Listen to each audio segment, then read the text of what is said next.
Remember when Putin said his special military operation in Ukraine would be over in 2 weeks? Yeah, about that. It's been over 2.5 years, and instead of crushing Kyiv, Russia's military is getting its butt kicked by a country half its size. For a so-called world superpower, Putin's army is looking more like a circus act, undertrained, under-equipped, and surrendering faster than you can say blitzkrieg. Ukraine is swiping back territory like it's on a shopping spree, while Russia's stuck fighting with tanks that look like they rolled out of a museum. First, we need to establish some starting points. According to the Global Firepower website, which ranks most national armies in various metrics and compares them, Russia is currently in second place, behind the US. But Russia has been among the top 5, if not top 3 militaries in the world for decades. Some of the biggest contributors to this high score are manpower, economics, and the availability of military equipment. All 3 of those metrics might look great statistics-wise, but if we try to uncover what's behind the curtain, you'll quickly see them fall apart at the seams. Let's start with Russia's manpower. With Russia having roughly 3 times Ukraine's population, it stands to reason they would have a much larger army. In fact, this metric will become important a bit later on, as it's one of the main strategies Russia has utilized so far, to mixed results nonetheless. At a glance, Global Firepower lists Russia as having roughly 1.3 million active military personnel, out of which 550,000 belong to ground forces in one way or another. When looking at early reports from the beginning of the invasion, Russia had roughly 170,000 troops stationed near Ukraine, which it would use to mount the initial offensive. Over time, the number of troops that Russia would use rose, mainly due to Putin using mercenary forces such as Wagner, generous military contract offers, and almost brutal conscription efforts. Let's focus a bit more on the latter 2 aspects of Russia gaining and losing troops over the years. After the initial deployment, Russia was estimated to be fielding some 300,000 troops in and around Ukraine by 2023. This number hasn't grown much throughout reports going up to 2024. So what's going on? Another vital statistic to note is that Russia is estimated to have lost 645,000 troops over 31 months of warfare. That's roughly 20,800 people per month. The losses include deaths and severe injuries that led to soldiers not being able to actively serve. According to the reports made by the Ukrainian platform Pravda, which gets its statistics from the Ukrainian Ministry of Defense, Russia's losses per day have sharply increased in 2023 and 24, reaching up to 1,200 casualties per day by June 2024. Throughout September, some days have accrued nearly 1,400 casualties. What does that tell us about the state of the Russian army in terms of manpower? Well, we have to go back to Putin's efforts to build and rebuild. A 2024 report by Chatham House, a London-based policy institute, lists that the Russian government has been signing military contracts with up to 1,200 recruits per day. This means that the Russian military has been essentially able to get new manpower through its doors as fast as it's been losing it, at least for the past 2 years.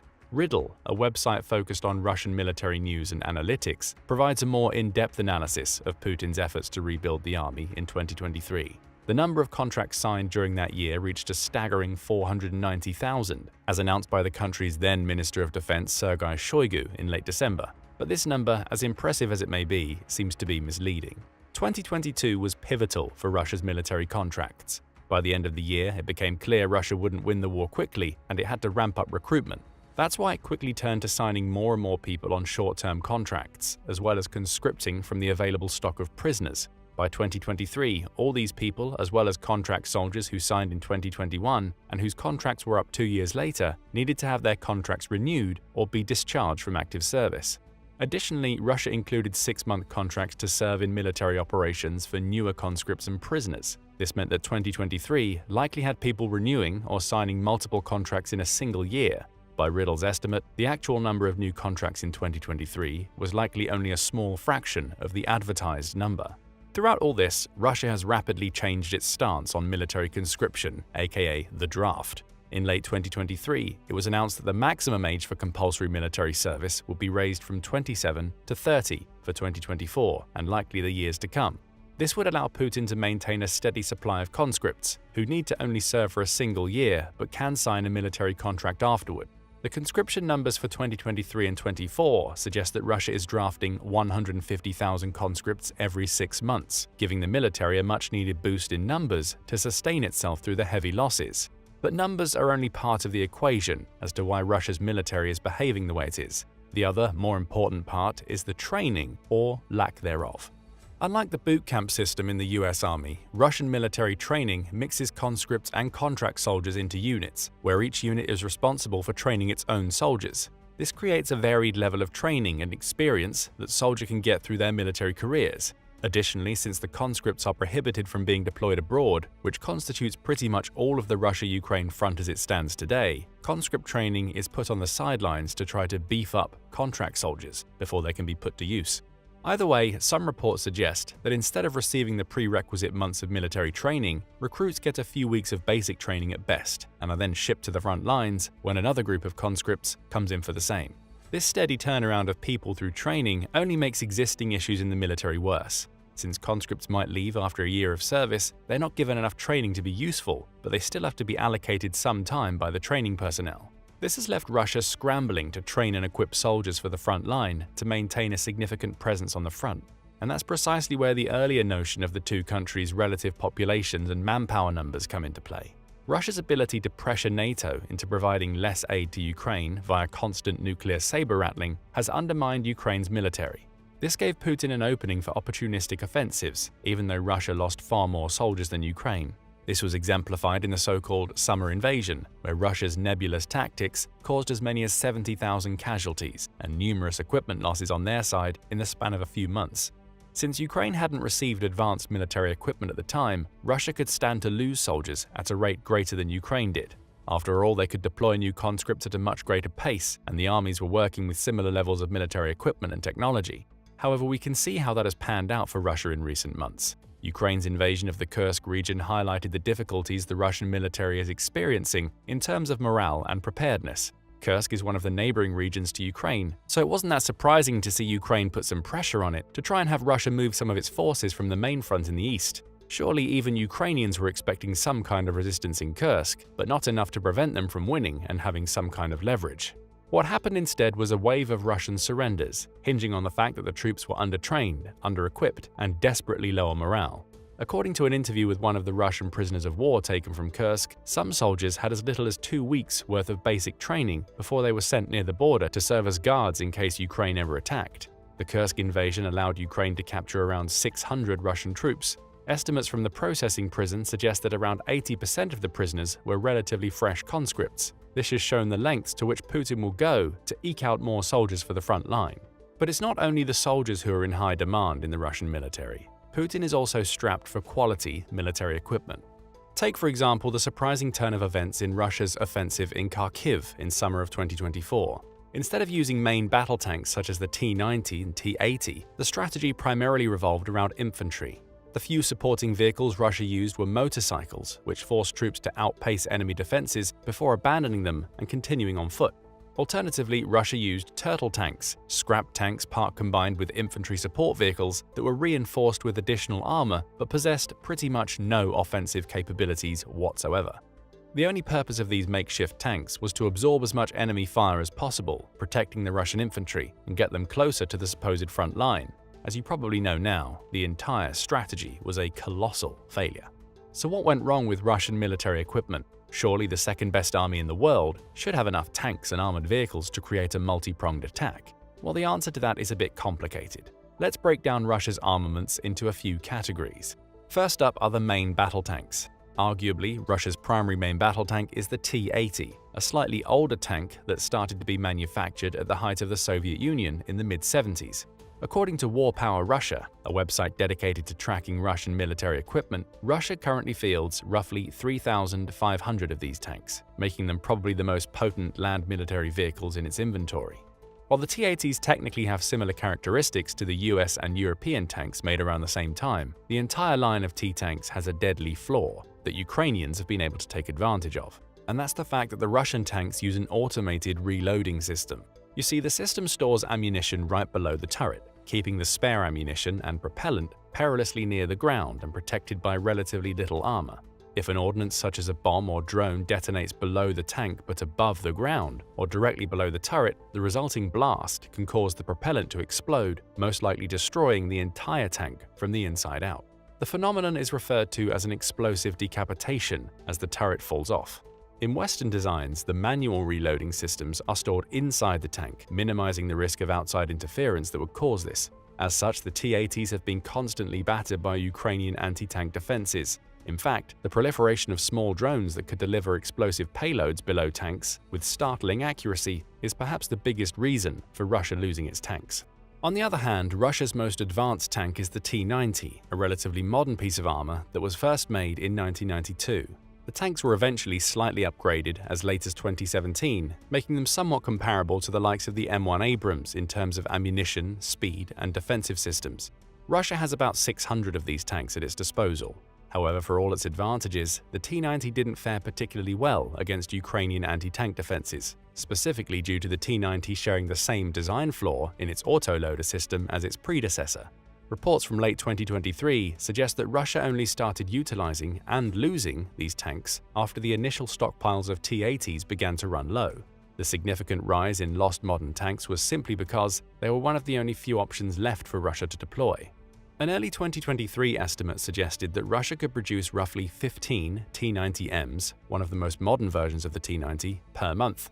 However, the report by Chatham House suggested that this practice is unlikely to be sustainable in the long run, as Russia doesn't have many means to procure modern pieces for these tanks. To alleviate the loss of modern armor, Putin has stooped as low as to bring out old T-72s, T-64s, and even T-62s out of storage. The T-72s in particular have a proven track record as one of the most dependable Soviet tanks, despite being built in the 1970s. Russia fields about 9,000 of these tanks, making them arguably the most numerous pieces. According to War Power Russia, Putin has lost more than 1,000 of these tanks in the conflict. Again, the same concept applies in terms of accruing losses, with tanks unable to progress due to the onslaught of drones and anti-tank defenses that NATO has been relentlessly donating to Ukraine. The even earlier pieces, T-64s and 62s, can only be described as refurbished museum pieces that Russia is trying to use as best as it can to soak up enemy ordnance.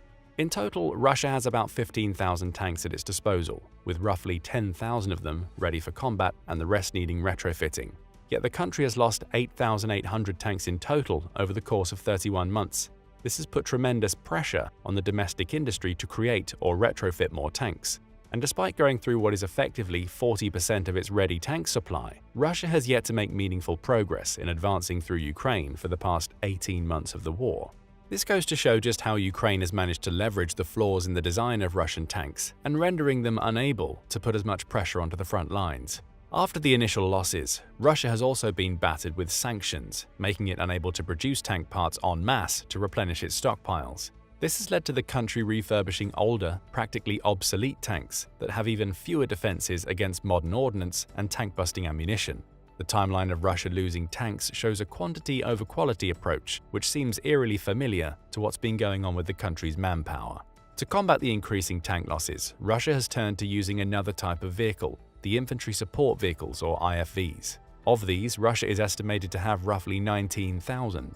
However, nearly 18,200 of those are considered either aging or practically obsolete models. Furthermore, many vehicles are not actively deployed on the battlefield, but are being kept in storage. The reason for the latter is simple. Russia doesn't have enough trained soldiers to field them. This goes back to the aforementioned issue of undertraining troops and a much more rapid turnaround rate than a modern military should have. Furthermore, Russian motorized infantry squads, i.e. a combination of infantry and an IFV, have one major weakness compared to their Western counterparts. A squad contains only 3 vehicles, compared to 4 in the US. This makes each loss of a vehicle much more crippling for the mobility and offensive capability of each squad. Losing 2 vehicles to mines or drones makes the rest of the squad practically undefended, being in a single vehicle. Compound that with the fact that the vehicles are frequently much older than they should be to partake in a war of this proportion, and you get a recipe for losing armored vehicles and soldiers alike in unsuccessful offensives. Even if it's not close combat, Russia still seems to be losing quite a bit more than it should. Take the artillery systems, for example. According to Global Firepower, Russia has about 14,500 towed and mobile artillery units, not counting mobile rocket artillery.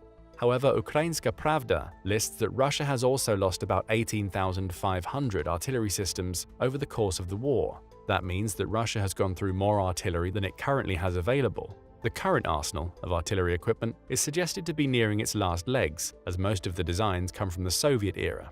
Notably, these include the D-20 howitzers, which are used on both sides of the conflict. Despite the losses, the Royal United Services Institute for Defense and Security Studies, or RUSI, argues that Russia has made extensive use of artillery throughout the war. In fact, RUSI goes so far as to suggest that Russia being able to tow extreme numbers of artillery units to the front has prevented Ukraine from mounting a significant counteroffensive effort for the better part of the last 18 months. The sheer number of artillery units that Russia could deploy at one time allowed it to batter extremely large areas of land, exerting large zones of control where Ukrainians couldn't create pockets of resistance to defend against incoming Russian infantry.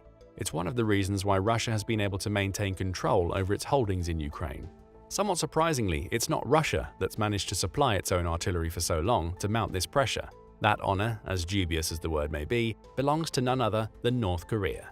In late February 2024, South Korea's defense ministry suggested that North Korean factories are operating at full capacity to manufacture ammunition for Soviet-era howitzers such as the D-20, all of which are being exported to Russia. According to the report, North Korea has supplied 3 million 120mm rounds or 500,000 152mm rounds based on an analysis of the stocks of containers being shipped. In reality, the actual trade is probably a bit of both. In exchange, Russia is supplying North Korea with food and other necessities. This barter-based system exemplifies just how deeply in trouble both countries are in terms of their economies. This isn't particularly surprising, as both are essentially cut off from the outside world by now. But it's not just land power that Russia seems to be importing somehow through the sanctions. It's also getting ballistic missiles and drones provided by another benefactor, Iran. The main Iranian drone has been the Shahid-136, a loitering munition with a 1,600-mile range. Russia has been relentless in trying to use drones and missiles to pepper the Ukrainian cities and fronts with terrifying results. At the beginning of September, one such strike hit a military academy and a nearby hospital, killing over 50 people and injuring more than 200. Ukraine has been using the US-donated Patriot anti-air systems to great effect, minimizing the impact of missiles. However, the pressure on Ukrainian airspace is one other reason why Ukraine hasn't managed to fully repel the Russian onslaught. Speaking of airspace, Russia's Air Force is up next, and it's not exactly something to behold. Sure, on paper, the Russian Air Forces have overwhelming odds. According to Global Firepower, Russia has some 809 fighter jets. Of those, it's estimated that 150 are Sukhoi Su-34s and 118 Su-35s, which is one of the most modern iterations of this aircraft. The Su-35 is comparable to the US-made F-16. However, some strategists suggest that the F-16 is much more durable and capable of handling long-term missions, as well as having lower upkeep and maintenance requirements. The Su-34 is a slightly older version of the multi-role fighter jet, so it stands to reason they don't behave quite as well. Despite being comparable to F-16s, Russia hasn't really managed to utilize its modern aircraft to any significant extent. Ukraine has used its land-based air defenses such as the Patriot systems and the German Iris-T. These have been pivotal in negating Russia's air force advantage. And this was all before Ukraine got its own F-16s, or rather, the planes that NATO countries donated, off the ground. Of course, those are not the only airplanes in Russia's possession. The country still has significant stockpiles of old MiG-31s, MiG-29s, and Su-34s. However, these older planes, as numerous as they might be, suffer from a significant issue. They're approaching the end of their expanded service life. Even if they could be up to par with Ukraine's anti-air defenses and reinvigorated air force, a successful mission would still inevitably lead to Russia losing them due to sheer wear and tear. Furthermore, Ukraine has had significant success in destroying nearby air bases that Russian planes can use to take off. This adds distance to every flight pattern and mission that the planes have to cover, effectively reducing their range and their total lifespan. This is how Ukraine has managed to stave off being completely controlled in the sky. Finally, there's the matter of Russia's naval forces. Russia maintains a few different navies, one of which serves the Black Sea and is directly involved in the war. While 2022 saw major Ukrainian ports successfully occupied by the Russian fleet and its trading routes severed, Ukraine managed to snag a few vital victories against Russia to alleviate the pressure. This was done through a combination of sea-to-sea and land-to-sea drone warfare, hitting vital refueling, restocking, and resting Russian ports in the Black Sea. Some of the flagships of the Black Sea Navy were even heavily damaged by Ukrainian drone strikes. Ultimately, Russia hasn't managed to achieve even a hint of dominance over the Black Sea, and Ukraine managed to get its vital grain trade up and running even to nearly its pre-war numbers. So from a military equipment standpoint, Russia is using either old or inefficient vehicles, both in the air and on the land.